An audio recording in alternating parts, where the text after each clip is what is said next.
말씀의 제목은 저주받을 행위 구원의 사악함, 좀 과격하죠? 저주받을 행위 구원의 사악함이라는 제목으로 말씀을 드리겠습니다.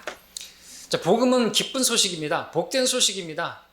우리가 믿기만 하면 하나님의 은혜로 우리가 구원받을 수 있다는, 하나님의 나라에 들어갈 수 있다는 그러한 소식이죠. 이것이 복음입니다. 이 복음이 아닌 다른 복음은 복음이 될 수가 없죠. 그런 다른 복음을 전하게 되면 그건 저주받는 것입니다. 그런 저주받을 복음을 전하는 사람은 저주를 받을 것이고, 그러한 것을 복음으로 받아들인 사람도 저주를 받을 것입니다. 갈라디아서 1장 우리 함께 6절부터 보겠습니다. 나는 너희가 그리스도의 은혜 안으로 너희를 부르신 분으로부터 그렇게 빨리 떠나 다른 복음을 따르게 됨을 이상히 여기노라. 다른 복음은 없나니 다만 너희를 교란시키는 어떤 사람들이 있어서 그들이 그리스도의 복음을 변개시키려는 것이라. 그러나 우리뿐만 아니라 하늘에서 온 천사라도 우리가 너희에게 전한 것 외에 어떤 다른 복음을 전한다면 그는 저주를 받으리라. 우리가 전에도 말한 바와 같이 지금도 내가 다시 말하노니 누구든지 너희가 받은 것 외에 어떤 다른 복음을 전한다면 그는 저주를 받으리라 말씀을 하고 있습니다. 이 다른 복음이 뭐죠? 복음에다가 율법을 섞는 것입니다. 성령으로 시작했다가 육체로 온전해지려고 하는 것입니다. 행위를 섞는 것이에요. 믿음으로 구원받지만 그 구원이 이제 행함으로 또 온전하게 되어진다. 칭의 구원만 구원이 아니라 성화 구원이 있다. 기본 구원에다가 건설 구원이 있다. 기초가 예수 그리스도가 놓여졌지만 거기다가 건축을 해야 된다. 완공을 해야 된다. 완공을 하지 못하면 구원받지 이따위 말들한 것이. 원죄는 용서되었지만 자범죄는 용서되지 못했다. 원죄를 위해서 주님이 십자가에 죽으셨고 자범죄는 우리가 해결해야 된다. 그런 말들을 하는 것이. 그들이 누구예요? 행위 구원론자들인 것입니다. 그래서 행위 구원을 믿으면요, 그건 저주받을 것입니다. 다른 복음이에요. 구원은 오직 믿음만으로 받는 것이죠. 하나님께서 믿은 사람에게 은혜를 베푸셔서 보지 않고 믿었느냐? 네가 복되도다. 그래서 하나님께서 그 받을 만한 자격이 없는 자에게 호의를 베풀으시는 게 은혜인데, 은혜로 우리는 구원을 받는 것입니다. 누구도 행위로서 구원을 받을 수가 없는 것입니다. 그런데 행위 구원을 믿는 사람들이 여러분들이 아는 것보다 더 많고, 여러분들도 실제로 그렇게 믿고 가르치는 곳에서 있다가 여러분들이 견딜 수 없어서 나오신 것이죠. 자, 행위 구원을 가르치는 자들은 사악한 자들인 것입니다. 그것은 저주받을 복음을 전하는 것이기, 다른 복음을 전하는 것이기 때문에 그렇습니다. 자, 이렇게까지 심하게 말하는 건 전혀 심한 것이 아닙니다. 왜냐하면 행위 구원을 가르치는 것은 오늘 본문에 따르면 하나님의 은혜를 저버리는 것이고 예수 그리스도의 죽으심을 헛된 것으로 만드는 것이기 때문에 하나도 지나친 말이 아닌 것이죠. 여러분, 누군가가 이런 말을 했다고 생각해 보십시오. 하나님의 은혜는 헛된 것이고 그리스도의 죽으심은 헛된 것이다 라고 말을 한다고 생각해 보십시오. 이렇게 말하는 사람들이 누구죠? 많은 우리 주변의 목사들과 교인들이 그렇게 말을 하는 것입니다. 설마 그렇게 말하는 사람이 있을까 싶겠지만, 말은 그렇게 안 할지라도 행위가, 그들의 행위가 그 말을 입증해내고 있는 것입니다. 그들은 행위로 구원을 받으려고 하기 때문에 그렇습니다. 그들은 구원을 받으려면 행위가 있어야 된다고, 행위가 따라야 된다고 말하는 것이기 때문에 그렇습니다. 그렇다면 그 말은 곧 하나님의 은혜는 헛된 것이고 그분의 죽으심도 헛된 것이라고 말하는 것이 아니고 뭐가 되겠습니까? 하나도 다르지 않은 것이죠. 일도 다르지 않은 것입니다. 똑같은 것입니다. 자신의 행위로 구원받을 수 있다는 생각을 어떻게 품을 수가 있을까요? 그런데도 많은 사람들이 이런 생각을 하게 있고 있는 것입니다. 최근에도 제가 그렇게 복음을 우리 또 같이 함께 복음 전하는 분들도 간증하는 것이, 교회 다니고 권사하고 무슨 집사하고 한데 장로인데도 불구하고 열심히 신앙생활하고 있고 그것으로 자신이 구원을 받으려고 한다는 이야기들을 듣는 것입니다. 심지어 목사조차도 그렇게 믿음으로 받는 구원, 그것을 믿지 않고 행함으로 자신이 의롭게 되어지고 성화되어지고 그렇게 해서 구원을 이루어가고 열심히 하고 있다고 그렇게 말하는 것입니다. 자, 행위로 구원받을 수 있다는 이 생각, 이 타락한 죄인의 마음을 끄는 묘한 매력이 있는 것 같습니다.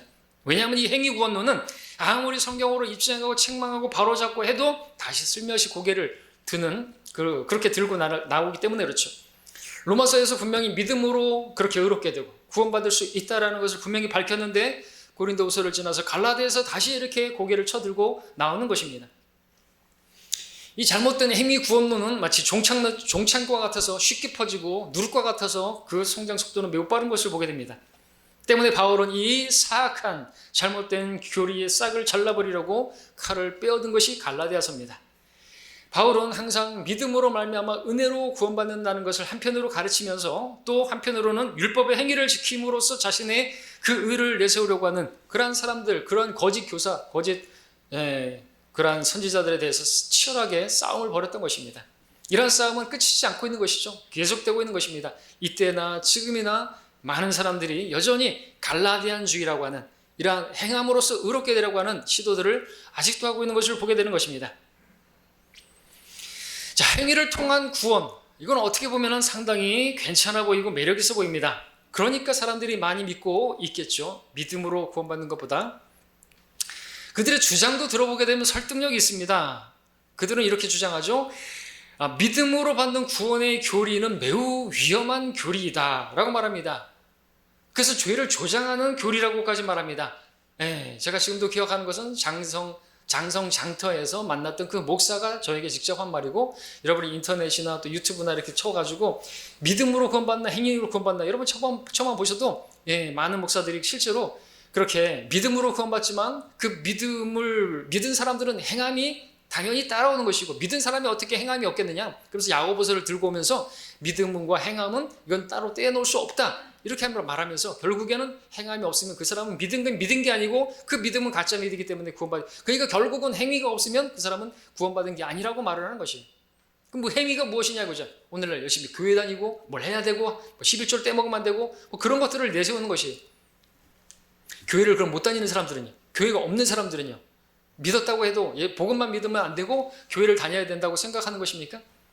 그렇게 생각하는 것이 복음으로 구원받는, 그리스도의 죽으심으로 구원받는 게 아니라 그들은 교회를 다니고, 그러니까 교회를 안 다니면 다시 지옥 간다고 말을 하는 것이죠.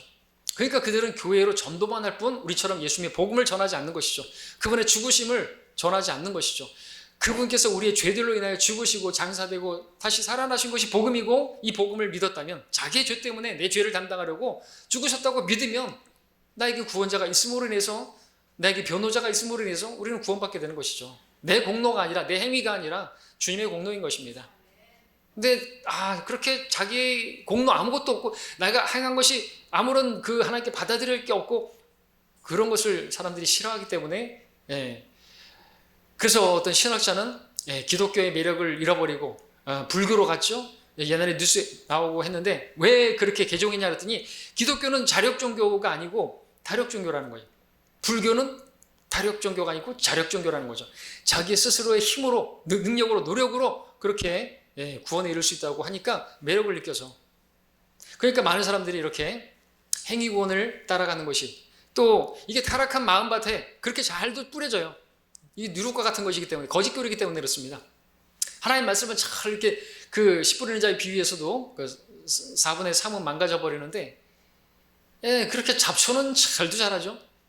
이런 건 잘도 자랍니다. 하나님 말씀은 참 열매기 몇 키로, 아니 믿음으로 하나님께서 은혜로 값없이 구원해 주겠다는데 이걸 마다하고 자기들이 행위로 구원받겠다고 하는 사람들은 정말 대책이 안 서는 사람들인데, 그런 걸 생각하면 다수가 그렇게 믿고 있는데 우리는 그렇게 믿지 않고 있으니까 여러분들 그것도 은혜죠. 감사한 줄 아셔야 됩니다. 이 미혹이 상당히 매력 있는 건데도 우리가 거기에서 빠지지 않고 지금 우리는 믿음으로 구원받습니다. 믿었더니 하나님께서 은혜를 베푸셔서 은혜로 구원받았습니다. 우린 주님의 죽으심의 그 공로로 구원받았습니다 라고 믿고 있다면 여러분들 진짜 복 받으신 분이고, 여러분 은혜 받으신 분들이고, 여러분들 선택 받으신 분들인 겁니다. 진짜로 감사하셔야 되는 거죠. 자, 뭘 말씀드리려고 했습니까? 그 믿음으로 받는 구원의 교리는 매우 위험한 것이다. 그건 죄를 조장하는 교리다. 그렇게까지 말합니다. 이게 사회적으로 문제를 일으킬 수 있는 교리라고까지 말하는 것입니다. 그러면서 반대로 행위로 받는 구원의 교리는 그러한 우려, 그러한 걱정, 붙들어매도 된다고 말하는 것이죠. 행위에 의한 구원을 가르치게 되면 사회가 오히려 건전해지고 어떤 권장할 만한 미덕이 생기고, 그리고 죄들이 사라지고 도덕적인 사회가 될 거라고 말을 하는 아주 설득력 있고 그럴듯한 말을 하는 것입니다. 그러나 사실일까요? 그렇지 않은 것입니다.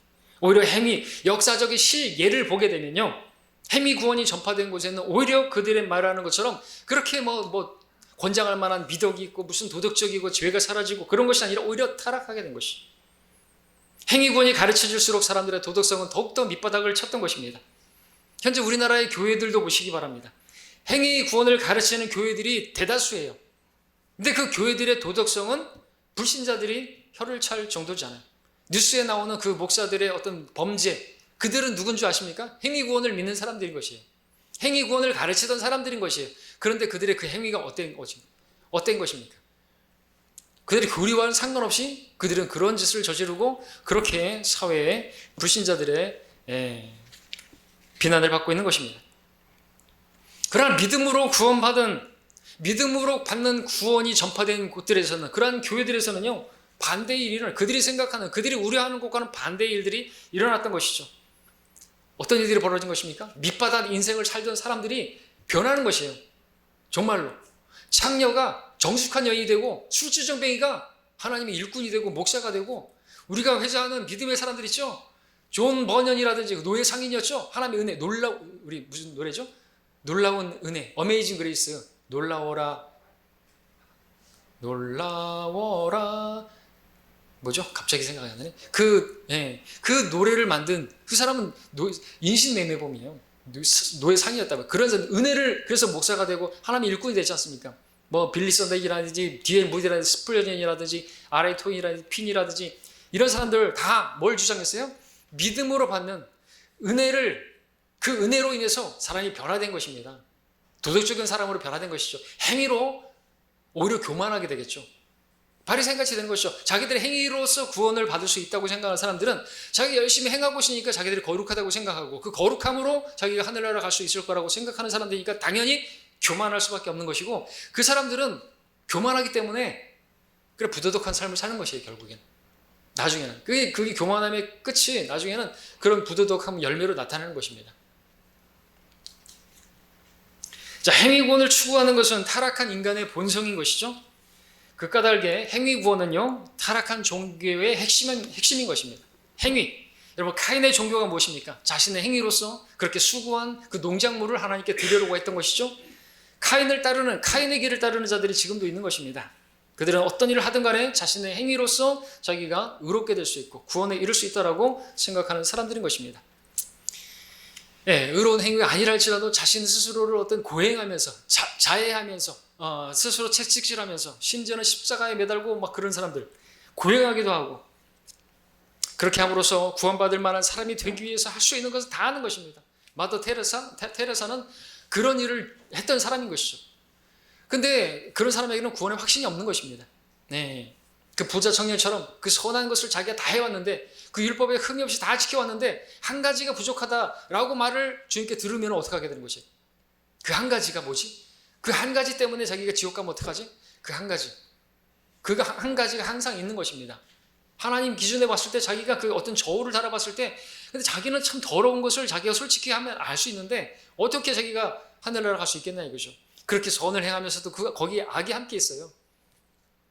선을 행하고 죄를 짓지 않는 의인은 한 명도 없다 그랬지 않습니까? 선을 행하면서도 그 악이 거기에 함께 있는 걸 우리가 알잖아요. 어떤 구제를 하면서도 사실 그것이 자기를, 또 우리가 친하게 인사를 하지만 사실 속으로는 비난하고 조롱하면서 그렇게 겉으로는 아름답게 인사를 하고 하지만은, 그런 자기를 알면 어떻게 자기가 그렇게 의로운 행위로서 구원받을 수 있을까라고 생각하는 거죠. 하나님께서는 인간의 마음을 아시는 분이신데 우리의 그 마음과 생각까지도 다 감찰하시고, 그것 따라서 마음으로 짓는 죄도 죄고, 미워하는 것도 죄고, 살인이고, 간음하는 것이고 하는 것인데 어떻게 자기가 의롭게 될 수가 있을 거라고 생각하는지 모르겠습니다.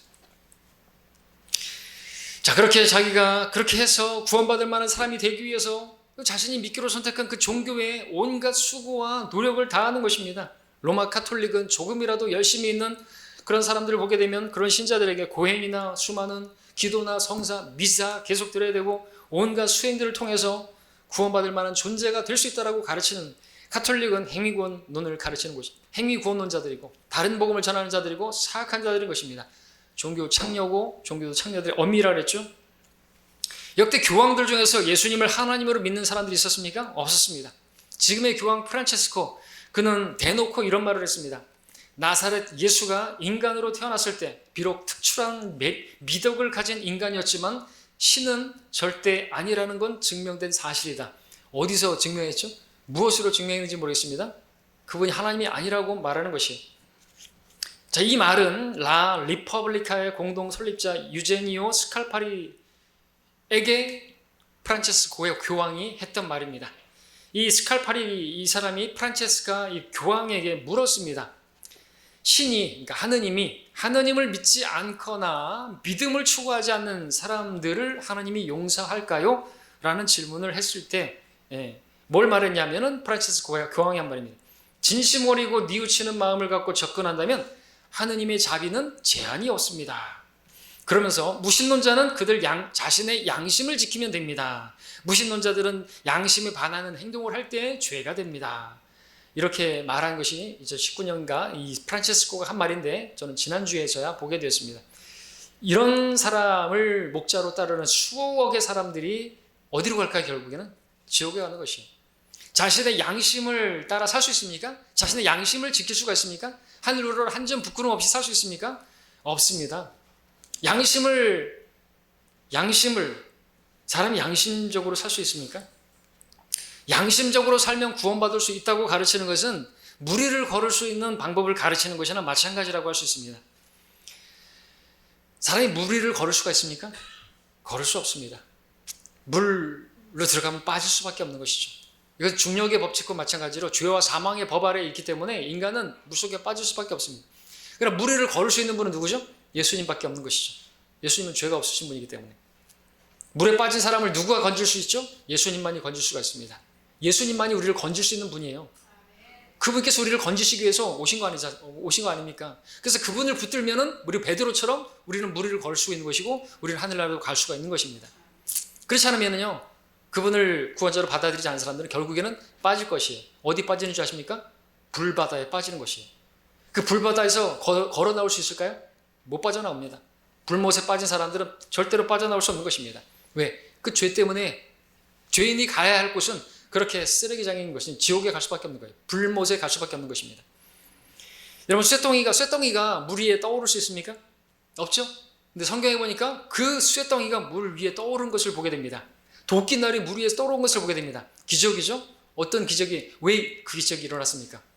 한 나뭇가지를 던졌더니 그 나뭇가지가 그 쇠덩이를 그 물 위로 들어 올린 것을 보게 됩니다. 그 나뭇가지가 무엇을 보여주죠?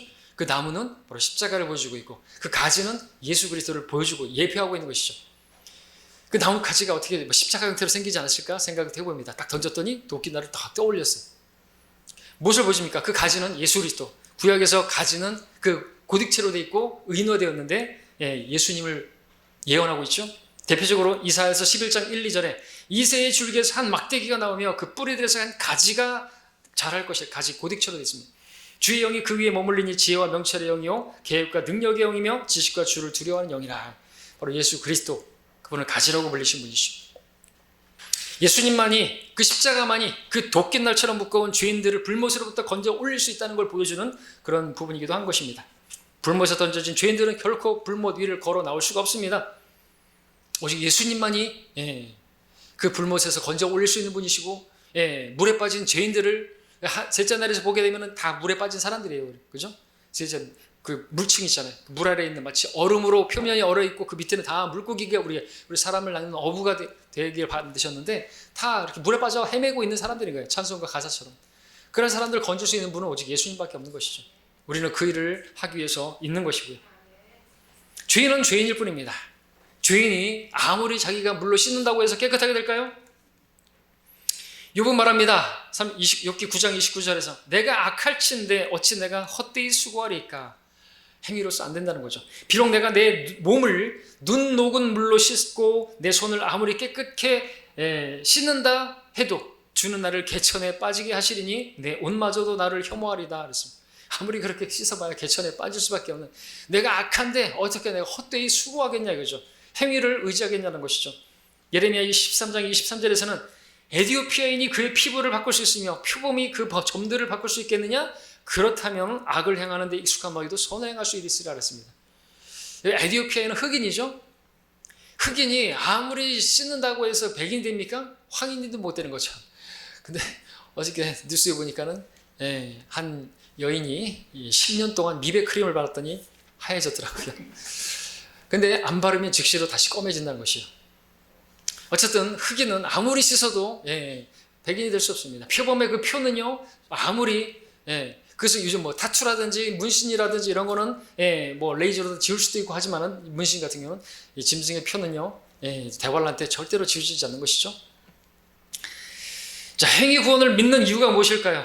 그 원인은 어느 정도 무지에서 비롯된 것이다 말할 수가 있습니다. 무지, 어떤 무지인가? 무지는 정당화될 수 없습니다만 일단 그들은 하나님의 법, 율법에 무지합니다.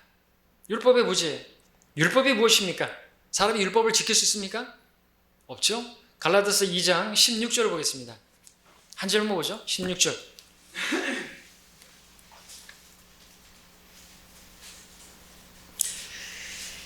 사람이 율법의 행위로 의롭게 되는 것이 아니요 예수 그리스도를 믿음으로 인하여 되는 줄 알고 우리도 예수 그리스도를 믿었나니 이는 우리가 율법의 행위로서가 아니라 그리스도를 믿음으로 인하여 의로워지고자 함이라. 이는 율법의 행위로는 아무 육체도 의롭게 할 수 없습니다. 이게 단언컨대 그렇다라는 것이죠. 사도 바울도 율법 아래서 율법을 지키려고 흠없이 지켰던 사람이지만 자기는 비참한 사람이라고 이 사망의 몸에서 누가 나를 구해내겠느냐고 그런 고백을 했던 사람인 것입니다. 율법은 아무도 구원할 수 없어요. 어떤 누구도 구원할 수 없어요. 율법은 잘 행하다가 한 가지를 어기면 그 율법 전체를 다 어긴 것이라고 야고보서도 말하고 있습니다. 여러분 샹드리에 보면 막 여러 가지 막 있잖아요. 그죠? 그 많은 것이 한 600여 가지가 있다고 생각하십시오. 그 위에 줄 하나만 딱 끊어지면 그 다 떨어지는 것이죠. 마치 그거 같이 하나를 어기면 다 어긴 거랑 마찬가지라고 하는데 그럼 어떻게 율법으로 의롭게 될 수 있다고 말할 수 있냐는 것이죠. 만일 이 사실을 알았다면 그 율법, 그 행위로서 그 행위 구원을 주장하는 사람들은 그 시도를 내려놨을 것입니다. 이것을 한번 생각해 보십시오. 이스라엘 백성들에게 율법을 전해준 그 모세조차 약속의 땅에 들어가지 못했습니다. 율법은 모세를 통해서 주어졌는데 그조차 약속의 땅에 들어가지 못했다는 사실이 무엇을 암시합니까?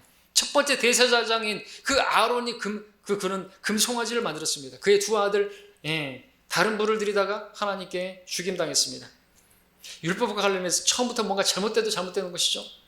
모세로부터 그 율법을 받을 때 그 세대는 율법을 지킬 수 있다라고 말을 했지만 그건 교만한 말이었습니다. 자비와 은혜가 아니오는 구원받지 못하는 것입니다. 자, 그렇게 자기들이 지킬 수 있다고 말했던 그 세대 사람들은 어떻게 된 것이죠? 그들은 광야에서 다 죽어 넘어진 것입니다. 아무도 들어가지 못했던 것이죠. 자, 이를 통해서 우리가 배울 수 있는 사실은 무엇입니까? 아무도 율법을 통해서는 의롭게 될 수 없고 구원받을 수 없다는 것을 배워야 하는 것입니다. 배울 수 있기 때문에 그걸 배우라고 성경은 이렇게 기록하고 있는 것입니다. 그럼에도 율법을 붙들고 있는 사람들은 그래서 율법에 무지하기 때문에 율법을 붙드는 것이다. 무식한 사람들인 것입니다. 한마디로 말하면. 또 그들은 무엇에 무지한가 하니까 자신에 대해서 무지하다. 그래서 율법을 붙드는 것이다. 행위를 붙드는 것이다. 말할 수 있겠죠. 자, 행위 구원론자들은 자기 의를 내세우는 사람들인데 사실 그들은 전혀 의롭지 못한 사람들이기 때문에 말씀드립니다. 그들은 드러나게 어떤 악한 죄를 짓지 않는지 할지라도 가만히 앉아서 정직하게 자신을 돌아본다면 자신이 얼마나 정말 구제불능의 죄인인지를 정말 비참한 사람이라고 고백할 수밖에 없는 그런 사람인 것을 알 수 있을 것입니다. 좀 전에 말씀드렸던 것처럼 자기 자신을 정확하게 볼 수 있어야 하는데 사람들은 세리처럼 가슴을 치면서 죄인이 나에게 자비를 베풀어 달라고 그렇게 나가야 되는데 자기를 모르는 것입니다.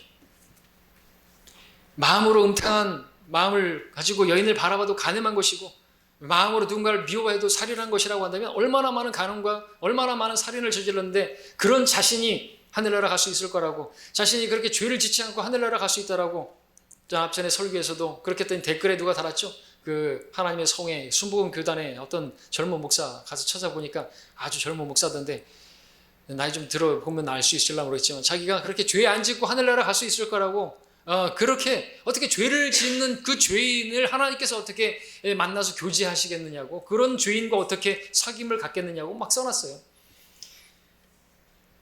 그래서 자기는 죄 안 짓고 살 수 있고 그렇게 해서 하늘나라 갈 수 있을 거라고 말을 하는 것이 참 교만하지 않을 수 없고 자기를 모르는 그런 사람이 아닐 수 없죠. 대꾸할 가치가 없었어요. 근데 그렇게 믿는 사람들이 우리 주위에 은근히 많다는 것입니다. 너무나 많다는 것입니다. 안타깝죠. 감사하죠. 우리가 거기에 있지 않다는 것이 거기에 붙들려 있지 않다는 것이 어떻게 그렇게 행위구원을 붙들고 있는지 모르겠습니다. 자신에 대해서 무지하기 때문에 그래요. 자기를 모르는 것이. 그래서 그 유명한 사람이 말했죠. 유명한지 모르겠지만 너 자신을 알라. 알지를 못하는 거예요. 자기를 몰라요. 그런 사람이 자기 의를 내세우고 자기 행위로 구원받으려고 한다. 참 얼척 없는 것이죠. 자, 이처럼 율법에 대한 무지와 자신에 대한 무지가 행위 구원을 붙잡는 그런 원인이 되는 것이죠. 그러나 무지는 정당화될 수가 없습니다. 자, 그래서 이제 본론으로 들어가서 인간의 그 혼을 파멸시키는 이 저주받을 행위 구원의 사악함에 대해서 두 가지로 왜 그렇게 사악한지를 말씀을 드리겠습니다. 이 두 가지만 보더라도 이 행위 구원이 얼마나 정말 가증하고 사악한지를 볼 수가 있습니다. 첫 번째는 행위 구원이 저주받을 사악한 것은 그것이 하나님의 은혜를 헛것으로 만들기 때문이다. 오늘 본문이죠. 갈라디아서 2장 21절에 나는 하나님의 은혜를 저버릴 수 없나니 라고 말을 하고 있습니다. 행위로서 구원받을 수 있다고 한다면 하나님의 은혜는 쓸데없는 것이 되는 겁니다. 여러분, 행위 구원은 그래서 하나님의 은혜를 헛것으로, 헛된 것으로 만들어버리기 때문에 이것은 아주 사악한 것이라는 거죠. 하나님의 은혜가 헛것이에요? 하나님의 은혜가 그렇게 쓸데없는 것이에요? 우리가 구원받는 데 있어서 그건 필요 없고 또 구원받고 우리가 하나님을 섬기고 행위로서 구원을 받는데 좀 필요한 나의 어떤 행위에다가 조금 부족한 부분들을 충족시켜주는 것이 그 하나님의 은혜라고 생각하는 사람들이 행위 구원론자들의 그 하나님의 은혜의 그러한 기본 마인드인 것이에요. 자기 스스로 하기에는 좀 힘든데 하나님의 은혜가 자기를 조금 도와주면 자기가 그렇게 의롭게 될 수 있다고 생각하는 것이죠. 그건 하나님의 은혜를 헛되이 여기는 사람들인 거예요. 만일 의가 율법으로 인하여 온 것이라면 하나님의 은혜는 더 이상 필요 없는 것이 됩니다.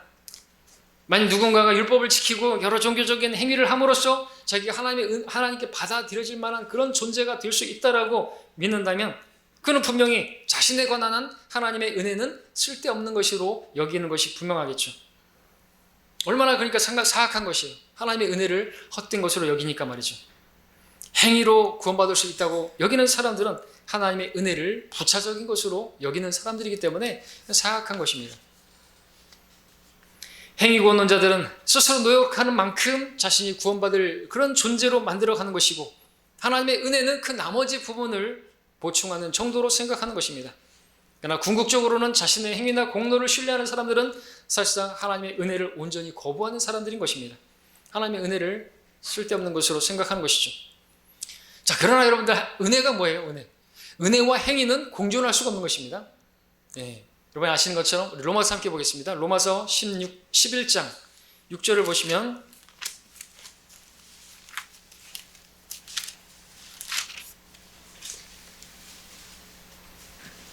로마서 11장 6절 이걸 한 목소리로 읽겠습니다. 11장 6절 시작. 은혜로 된 것이면 더 이상 행위가 아니니 그렇지 아니하면 은혜가 더 이상 은혜가 아니니라. 그러나 행위로 된 것이면 그것은 더 이상 은혜가 아니니 그렇지 아니하면 행위는 더 이상 행위가 아니니라. 참 재미있는 표현이고 너무나 분명한 표현이죠. 개역성경은 이 뒷부분이 없어졌죠. 그러나 행위로 된 것이면 그것은 더 이상 은혜가 아니니 그렇지 않으면 행위는 더 이상 행위가 아니니라. 이 구절이 없어요. 원문에 다 있습니다. 분명하게 행위와 은혜는 함께할 수 없고 병행될 수 없다는 것을 보여주고 있단 말이죠. 근데 어떻게 행위를 주장하는지, 누군가 자신의 행위를 구원의 근거로 신뢰한다고 한다면 그는 하나님의 은혜가 필요 없는 사람인 것이, 그리스도도 전혀 필요 없는 사람이 되어버린 것이, 그가 자신에게 조금이라도 희망을 두고 있는 한 결코 예수 그리스도를 쳐다보지 않을 것이 분명해질 것입니다. 예수 그리스도 외에는 구원이 없습니다. 예수님만이 우리가 구원받는데 안전한 반석이 되는 것이죠. 어느 누구도 이미 놓여있는 반석에다가 다른 반석을 놓을 수는 없습니다. 만일 또 다른 반석을 놓으려는 시도를 하는 이들이 있다고 한다면 그는 하나님의 반석을 경멸하는 죄를 짓고 있는 것입니다. 하나님께서 그 옛적 건축자들이 한쪽에 버려놓은 돌을 가져와서 모퉁이 돌을 만들었는데 지금 다시 행위를 가지고 구원을 받으려고 하는 사람들은 그 제쳐놓은 그 옛날의 건축자들과 똑같은 짓을 하고 있는 것이죠. 자신의 행위로 구원을 받으려고 하는 사람들은 하나님께 그분의 은혜를 강탈하려고 하는 자들인 것입니다. 하나님의 은혜 같은 것은 필요 없습니다. 우린 그런 것은 필요 없습니다. 우리 얼마든지 혼자서도 잘할 수 있습니다. 라고 외치는 사람들과 다르지 않은 것이죠. 그렇게 많이 사도 바울은 또 하나님의 은혜가 너희에게 있을지어다 쭉 말하고 있지만 또 우리가 구원받은 이후에도 하나님의 은혜가 아니고서는 하나님을 섬길 수가 없는 것이 분명하고 무엇보다도 구원 역시나 은혜가 아니면 우리는 구원받을 수가 없다는 것이 분명한 것입니다. 그렇게 강조하고 있는데 어떻게 누가 하나님의 은혜를 저버리고 그 은혜를 쓸데없는 것으로 여기는 것입니까? 은혜가 필요 없다라는 것은 곧 예수님이 필요 없다라고 말하는 건 마찬가지죠. 왜냐하면 율법은 모세를 통해서 왔지만 은혜와 진리는 예수 그리스도를 통해서 왔다고 말씀하고 있고, 디도서에서는 이는 구원을 주시는 하나님의 은혜가 나타나서 우리를 가르치시되 불경건과 이런 거 이렇게 의인화되어서, 그 은혜가 의인화되어서 바로 예수 그리스도가 은혜인 것인데, 그래서 두 번째로 말씀드릴 것은 행위 구원은 저주받을 사악한 것은 그 하나님의 은혜를 헛된 것으로 만들 뿐만 아니라 바로 예수 그리스도의 죽으심을 헛된 것으로 만들기 때문이다 라는 것이죠. 오늘 본문이죠. 하반절에서 의가 율법으로 인하여 온 것이라면 그리스도께서는 헛되이 죽은 것이라 그랬습니다. 그래서 율법의 행위를 의지하는 사람들은 그리스도의 죽으심을 헛된 것으로 만들기 때문에 그것은 아주 사악한 것이다 라고 지나치지 않는 것입니다. 만일 구원이 행위로 말미암는 것이 옳다고 한다면, 그런 것이라면 그리스도는 뭐 하려고 죽으신 것이죠? 우리가 행위로도 얼마든지 구원받을 수 있다면 예수님의 죽으심은 무슨 죽음인 거예요? 그건 헛죽음이에요. 어차피 우리가 예수님을 믿기 전이나 믿은 후나 우리는 죄를 지을 수밖에 없는 그런 죄인이잖아요. 그렇죠? 우리가 선을 행한다 할지라도 죄를 짓지 않고 살 수 있는 사람은 없어요. 구원받았어도 여전히 육신을 입고 있기 때문에, 이 죄의 몸을 입고 있기 때문에 죄로부터 자유롭게 되는 게 아니에요. 이 죄의 몸을 하나님께서 우리가 벗게 해주셔야, 이 장막을 벗게 해주셔야 그때로부터 죄로부터 완전히 자유에 이를 수가 있는 것이죠. 근데 자기의 행위로서 죄 안 짓고 살 수 있다? 그렇게 구원받을 수 있다면 예수님께서 우리의 죄들로 인해서 죽으실 필요가 없죠. 맞지 않습니까? 믿기 전이나 믿은 후나 어차피 우리는 죄를 지을 수밖에 없는, 정당화될 수는 없지만 죄를 지으면, 그래서 자백하라고 말씀하고 있는 것이죠. 구원받은 우리도 얼마든지 죄를 짓기 때문에 매일같이 우린 자백해야 돼요. 목욕한 자는 발밖에 씻을 필요 없다는 건 뭡니까? 하루를 돌아다니면 발은 씻어야 되잖아요. 그것처럼 우리가 그렇게 자백을 하는 그런 우리 죄인인데, 우리의 행위로서 죄 안 짓고 그렇게 살 수 있다고 한다면 주님의 죽으심은 헛된 것이 돼버리는 것이에요. 그러니까 행위 구원은 사악한 것이죠. 왜? 주님의 죽으심을 헛된 것으로 만들기 때문에 그렇습니다. 감히 그분의 죽으심을 그냥 개죽음 정도로 치부하는 것과 마찬가지라는 것이죠. 감히 그때 십자가를 헛된 것으로 그렇게 여기는 사람들이 어떻게 가증하지 않을 수 있습니까? 근데 이 아이러니하게도 많은 사람들이 이 행위 구원을 붙들고 있다는 것이에요. 그들은 인간이 예수님 외에 다른 방법으로 구원받을 수 있다고, 자신의 행위로 얼마든지 구원받을 수 있다라는 생각을 하고 있는 것입니다. 지지난주에도 한 분이 유튜브로 해서 이제 전화를 했습니다. 제가 구원을 받는 데 있어서 보니까 구원을 안 받았어요. 그래서 뭐 대환란 막 얘기하고 자기가 정말 이렇게 구원받기를 소망하고 다시 복음을 전했죠. 복음을 전했고 영접을 했습니다. 아주 간절하게 영접 기도를 하시더라고요. 구원받고 싶어서. 근데 그렇게 구원받고 영접 기도하고 나서도 또 얘기하는 것이 대환란, 그렇게 구원받는 것이 쉬워요? 끝까지 견디는 자는 구원받는다고 그랬는데요. 그러면서 지금이 노아의 날들인데요. 정말 죄악 세상인데요. 제가 가만히 보니까 저 너무나 세상을 사랑하고요. 막 그런 얘기를 하는 거예요. 이렇게 또 카톡을 보니까 또 그렇더라고요. 보니까 사진들 보니까 세상을 좋아하고 솔직한 것이죠. 세상을, 아이도 막 춤추는 사진 막 올려놓고 하는데 세상을 너무나 사랑하는 마음이 있고, 그러면서 이제 근데도 자기는 구원받고 싶고, 그런데 이렇게 구원이 쉬워요? 그러면서 이제 노아의 날들과 같은데, 그때 노아의 날들에 8명만 구원받았는데 막 그런 얘기를 하면서, 아니 그런데 자매님은 제가 그렇게 자기 행위로 구원받으려고 그렇게 노력하고 계세요? 8명만 그때 당시에 구원받았다고 한다면 지금이 노아의 날들과 같고 지금 행위로서 구원을 받아야 된다고 생각하는 그 생각이 지금 잘못된 거 아니냐고. 8명만 구원받는데 그 당신이 그러면 그 8명 안에 들어가기를 위해서 열심히 하고 있다고, 그러고 그렇게 구원받을 수 있을 거라고 생각하냐고.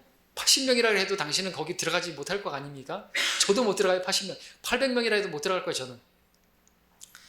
근데도 참 이상하게도 자기가 그렇게 행위로서 구원받을 수 있을 거라고 노아 시대도 18명밖에 구원 못 받았는데 구원이 그렇게 쉬울 리가 있냐고 말을 하는, 아니 그렇게 해서 구원받고 영접했는데도 그런 생각하는 것이죠.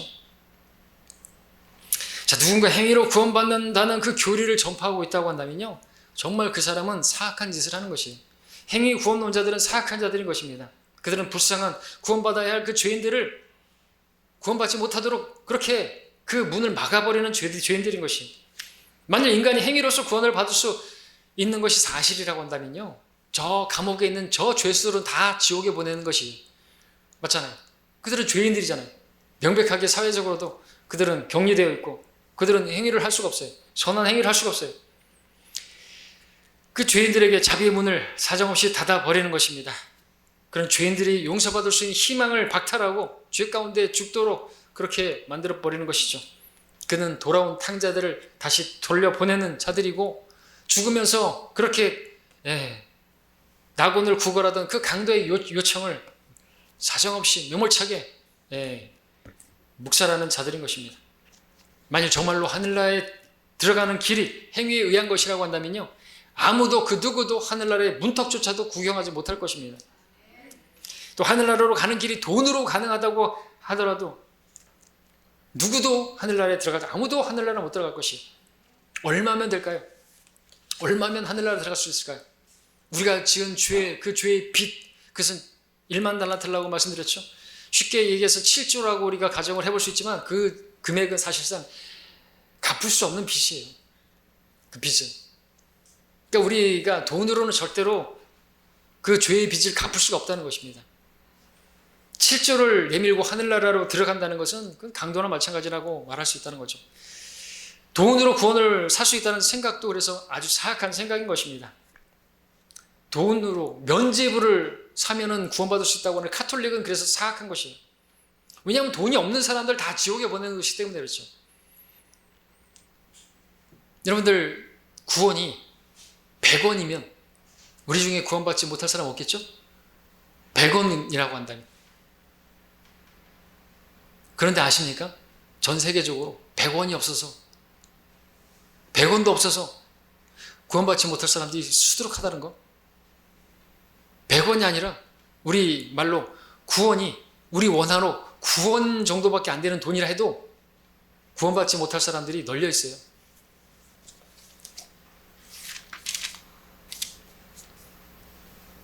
고린도후서 이런 말씀이 있습니다. 주석에.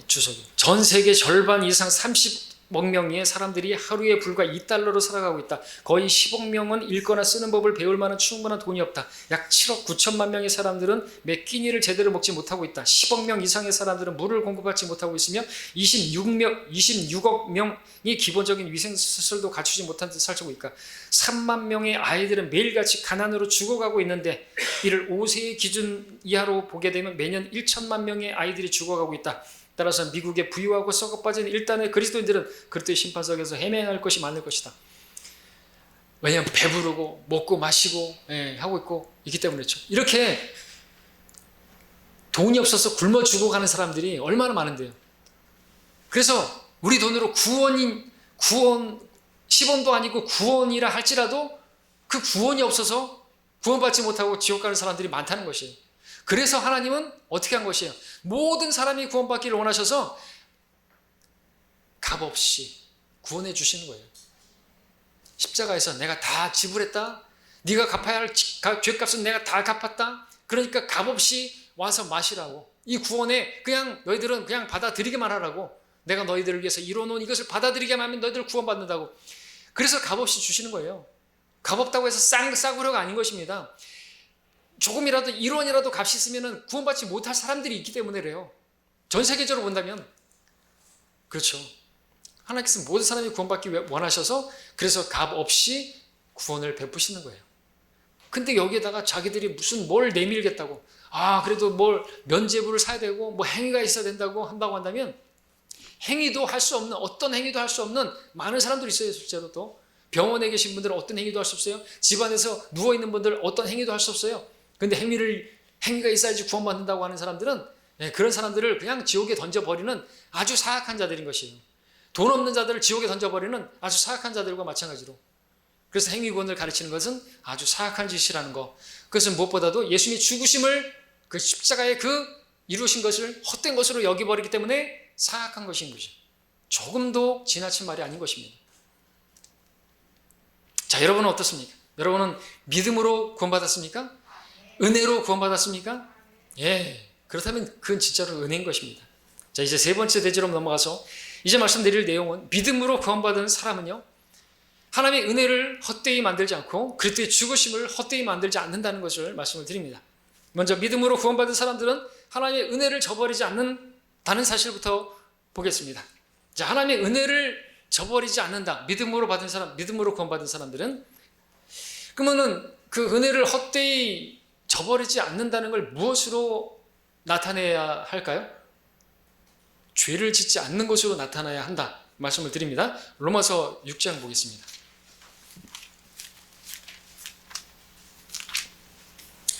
자, 로마서 6장 14절 15절 보겠습니다.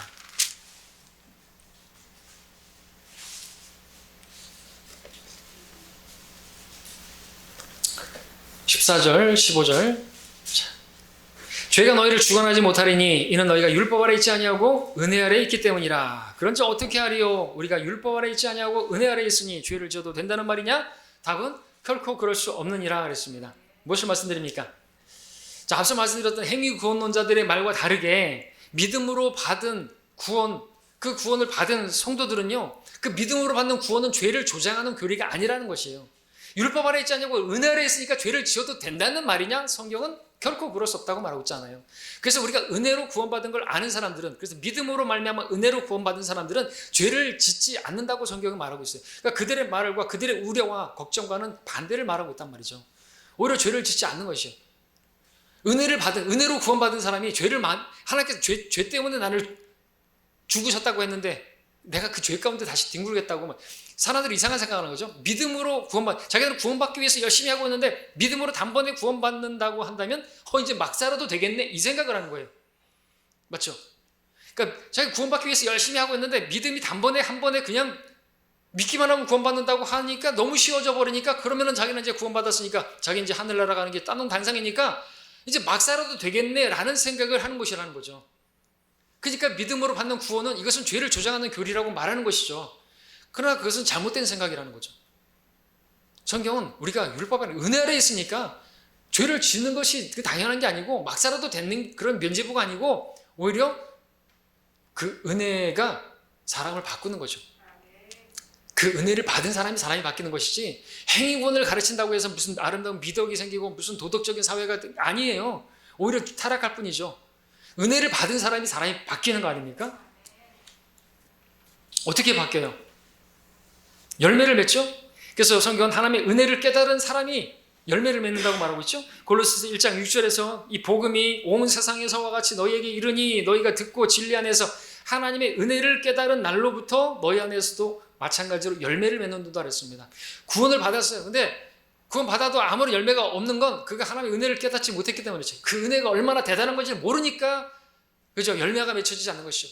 하나님께 감사하는 것이라든지 찬양하는 것이라든지 하나님 예배하는 것이라든지 이런 것들이 없는 이유는 뭔지 하나님의 은혜를 모르는 것이 아직까지. 그 은혜가 얼마나 대단한 것을 모르니까 어떤 열매도 맺혀지지 않는다는 것이죠. 구원 받았는지 모르겠습니다만 은혜를 모르는 것이에요. 그 은혜를 저버리고 우리 살아가는 것이죠. 개가 토해낸 것으로 돌아가고 그렇게 살아가는 것입니다. 돼지가 진청사에서 씻었어요. 구원 받았어요. 그러나 다시 진청 속으로 가는 것이에요. 은혜를 모르니까. 그러니까 은혜를 알아야 되는 거죠.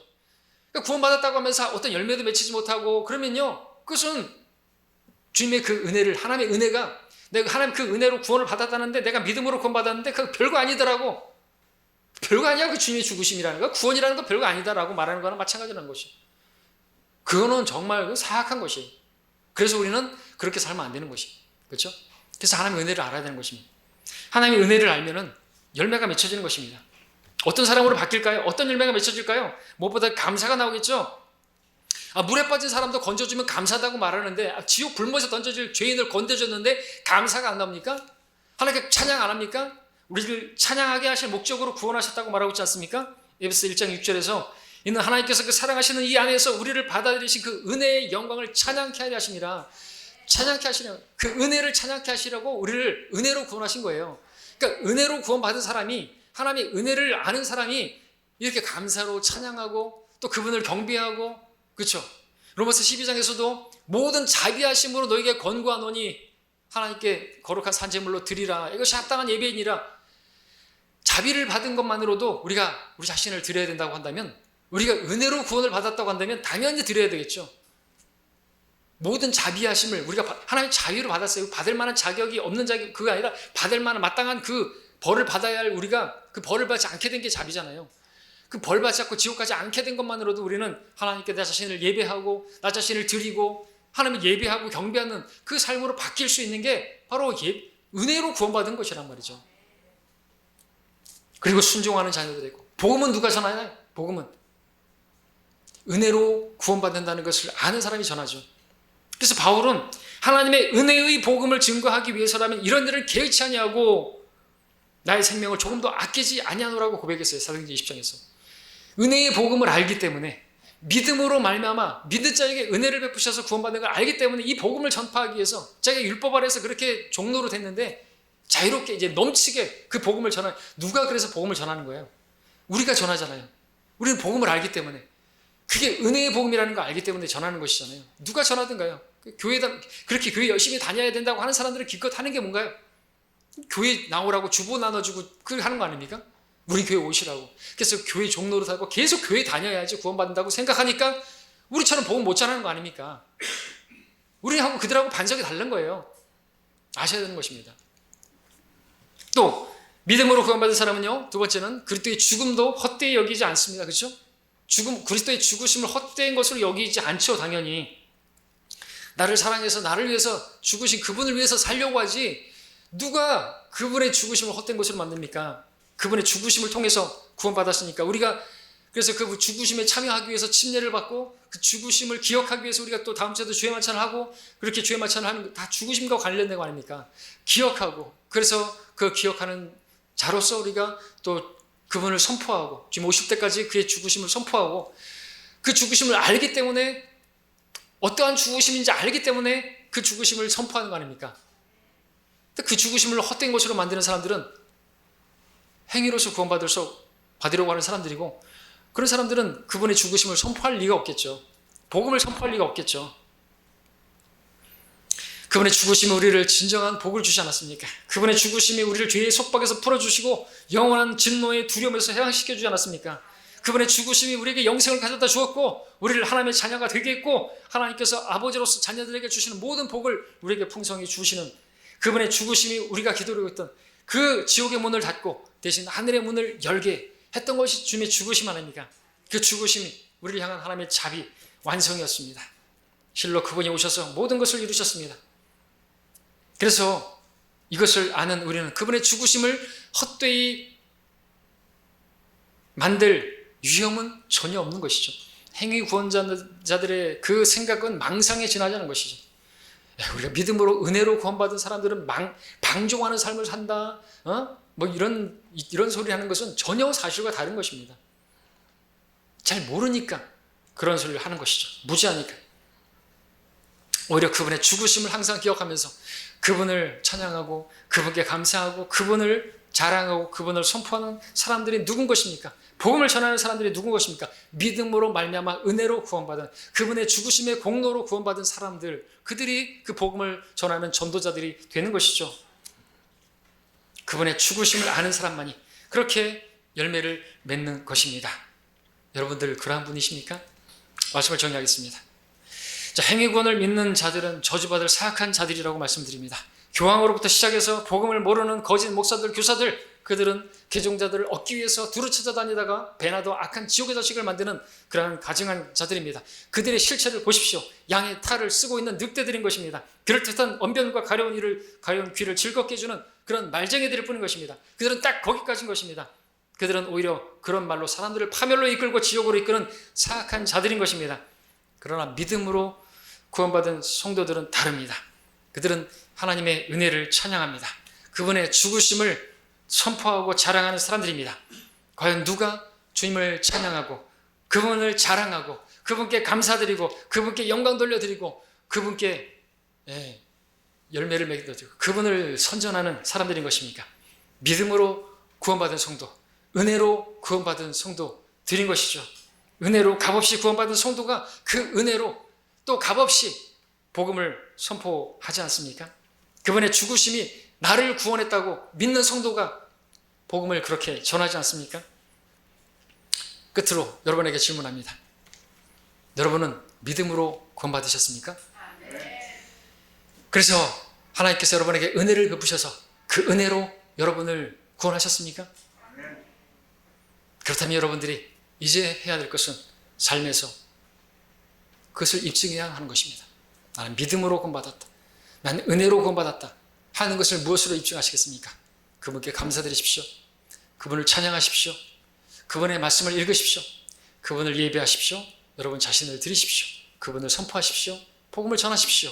그것 없이, 이런 것 없이 나는 구원받았네, 나는 믿음으로 구원받았네, 나는 주님의 죽으심을 헛되이 여기지 않네 라고 말하는 것은 그것은 가증한 것이고 그것은 아무 입증이 안 되는 것입니다. 우리는 삶에서 그걸 입증해야 되는 것입니다. 나는 믿음으로 구원받았고 행위 걷는 자들이 얘기하는 것처럼 그런 우려와 걱정 붙들어 매라. 나는 하나님의 은혜로 믿음으로 말미암아 값없이 구원받은 삶으로서 그런 그들의 입을 막아야 할 것이고 우리는 정말 그렇게 사악한 이런 사람들의 무리에서 빠져나왔다라는 것을 삶에서 입증해내야 할 것입니다. 그럼 우리가 되기를 바랍니다. 기도하겠습니다.